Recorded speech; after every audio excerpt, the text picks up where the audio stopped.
नमस्कार दोस्तों, मैं सुनील कुमार आपका फिर से स्वागत करता हूं आपके अपने चैनल क्या ऐसा होता है में। दोस्तों, आज मैं आपको वो जानकारी देने जा रहा हूं जो जानकारी हर इंसान को, हर धर्म के, हर मजहब के इंसान को पता होना चाहिए। सबसे पहले दोस्तों, हमारे चैनल का उद्देश्य कभी भी किसी की भावनाओं को भड़काने का और अंधविश्वास फैलाने का नहीं है। इसीलिए आप इसे कभी भी निजी तौर पर ना लें, क्योंकि जो मैं जानकारी आपको देने जा रहा हूं वो एकदम पूरी तरह से शास्त्रों के अनुकूल है। दोस्तों, अभी मेरे पास कुछ दिन पहले एक फोन आया था। उसमें एक जो महिला थी, महिला ने मुझसे पूछा था कि क्या हम भी त्र्यंबकेश्वर में जाकर और पितृदोष की पूजा करा सकते हैं या नहीं करा सकते, क्योंकि हम हिंदू धर्म से नहीं हैं।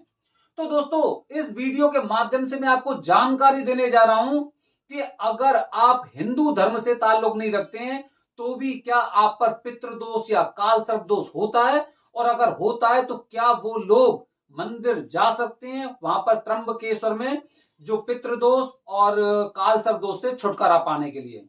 दोस्तों, सबसे पहले अगर मैं बात करता हूं पितृदोष के बारे में, पितृदोष एक ऐसा दोष है, देखिए जैसे कि मैं आपको एक उदाहरण दे रहा हूं, उससे समझने का प्रयास कीजिए कि हमारे जो पूर्वज थे, हमारे पूर्वजों में कभी भी कुछ ऐसी चीजें हुई थी, कुछ ऐसी वारदातें हुई थी जिसकी वजह से हम लोगों पर पितृदोष लगता है।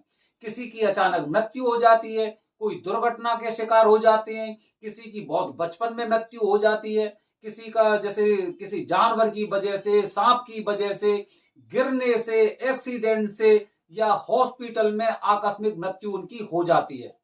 तो उस तरह का क्या होता है कि उन्होंने हमारे परिवार में जन्म लिया था और इसीलिए उनका ऋण हम लोगों को चुकाना होता है, वही पितृदोष होता है।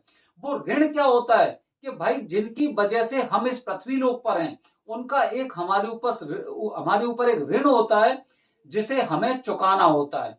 और वो किस तरह से चुकाते हैं कि जो लोग दुर्घटना के कारण इस मृत्यु लोक को छोड़कर गए हैं, पृथ्वी लोक को छोड़कर गए हैं, उन्हें दूसरी योनि नहीं मिली है। आप समझ रहे हैं, क्योंकि अगर किसी की अकाल मृत्यु या दुर्घटनावश किसी की मृत्यु हो रही है तो उसे दूसरी योनि नहीं मिली है, ज्यादातर ये अनुमान लगाया जाता है। अब उस योनि को जो यहां से अकाल मृत्यु कारण गए हैं वो लोग, उनको उनकी योनि को थोड़ा सा मोक्ष प्रदान करवाने के लिए या फिर उनकी आत्मा को मोक्ष प्रदान करवाने के लिए, उनको एक नया जीवन दिलवाने के लिए वो ऋण होता है हमारे ऊपर कि भाई आप ही इन चीजों को थोड़ा सा ऐसा कार्य करिए कि जिससे इनकी आत्मा मुक्त हो जाए, मोक्ष को मिल जाए।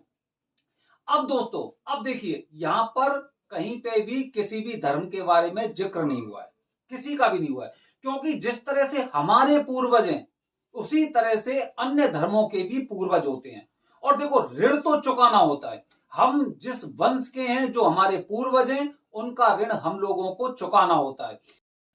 तो दोस्तों, अब उनका ऋण कैसे चुकाते हैं? उनका ऋण सबसे अच्छा तरीका ये होता है कि उनकी आत्माओं को मोक्ष प्रदान करवा के और हम लोग उनका ऋण चुका सकते हैं, उनका वो उधारी पूरा कर सकते हैं। अब देखिए दोस्तों, क्या होता है कि अब मैं बात करता हूं धर्म विशेष के लोगों की। कोई भी किसी भी धर्म का हो, लेकिन उस पर उनके धर्म के अनुसार और जो ऋण होते हैं उनके पूर्वजों के, वो हर इंसान को चुकाने चाहिए और बहुत जरूरी होता है। और इसी वजह से काफी लोग जिंदगी भर तक बहुत परेशान रहते हैं, क्योंकि वो एक धर्म के खूंटे से बंधे रहते हैं और बस उन्हें किसी ने बता दिया, उन्होंने पढ़ा नहीं है, उन्हें कहीं पे भी ये चीजें देखी नहीं है, लेकिन किसी ने बता दिया कि भाई हमारा धर्म ये है और हमें केवल ये कार्य करने चाहिए। अब आप मुझे बताइए, आप जिस खूंटे से बंधे हुए हो, उस खूंटे से बंधे रहने के क्या कुछ नियम है? क्या किसी ने आपको यह बताया है कि अगर आपके परिवार में से किसी इंसान की तबीयत खराब है तो आपको इस वाले हॉस्पिटल में जाना है, उसमें नहीं जाना है, आपको इस तरह की डॉक्टर से इलाज कराना है, उससे नहीं कराना है, आपको केवल धर्म विशेष के लोगों का ही सहारा लेना है? ऐसी चीजें बताई है? नहीं बताई है। अगर आप एजुकेशन की बात करते हैं तो एजुकेशन में भी आपको ये बातें नहीं बताई होंगी कि भाई आपको इस तरह के टीचर से नहीं पढ़ना है, आपको इस तरह के स्कूल में नहीं जाना है, आपको इस तरह की पढ़ाई नहीं करनी है। बताया किसी ने? नहीं बताया। अब इसके साथ ही दोस्तों, अगर मैं ट्रांसपोर्ट की बात करता हूं क्या आपको किसी ने आज तक बताया आपको भाई एयरलाइन से नहीं जाना है, आपको ट्रेन से नहीं जाना है, आपको इस तरह की टैक्सी से नहीं जाना है, आपको इस तरह की बस से नहीं जाना है? इनके आविष्कार किसने किया था? हिंदुस्तान में इनको कौन से धर्म के लोग लेके आए थे? दोस्तों देखिए, धर्म का पालन करिए एकदम धर्म के अनुसार।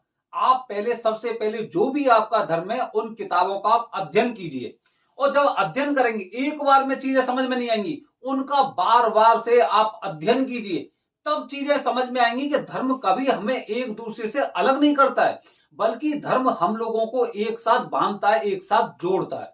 अब आप देखिए, अगर मैं त्र्यंबकेश्वर की बात करता हूं तो त्र्यंबकेश्वर के अनुसार या फिर बाबा भोलेनाथ के अनुसार, बाबा भोलेनाथ के अनुसार अगर आप शिव पुराण का अध्ययन करेंगे जैसे मैंने किया है, तो शिव पुराण में भगवान शिव ने एक बात अवश्य बताई, उसे मैं आपको रिपीट करने वाला हूं कि मैं बैरागी हूं, ना इस दुनिया में कोई मेरा है और ना कोई पराया है, ना कोई मेरा मित्र है और ना कोई मेरा शत्रु है, ना कोई मेरा अपना है खुद का और ना कोई पराया है।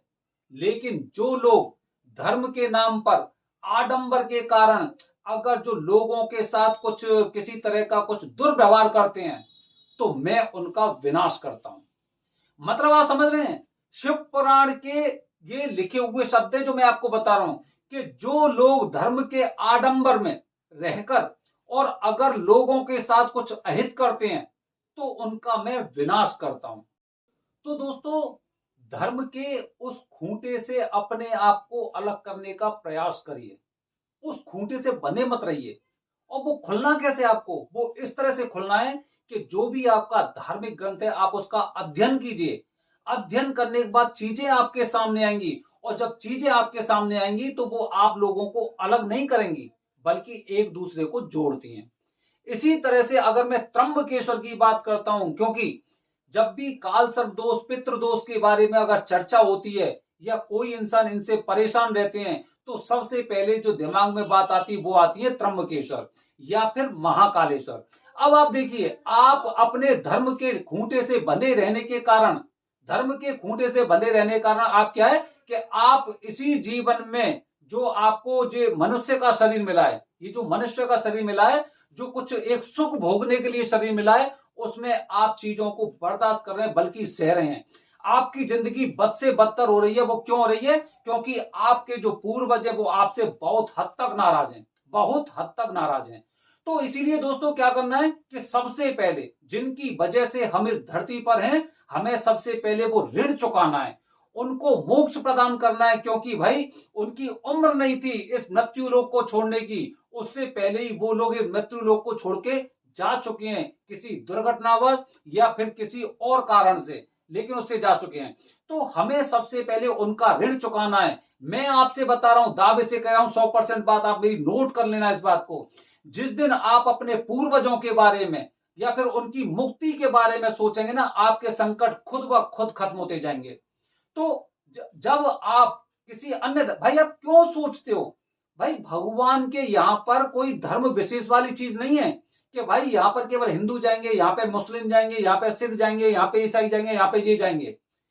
भगवान की नजर में कुछ नहीं है। आप अच्छी तरह से शुरू से भी ये बातें बताई जाती हैं कि ईश्वर एक होता है, भगवान एक ही है।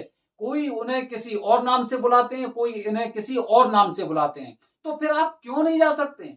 आप जा सकते हैं। और मैं ये कह रहा हूं कि कोई दूसरा धर्म आपको वहां पे जाने से रोक भी नहीं सकता, क्योंकि आप इन सब चीजों से परेशान हो।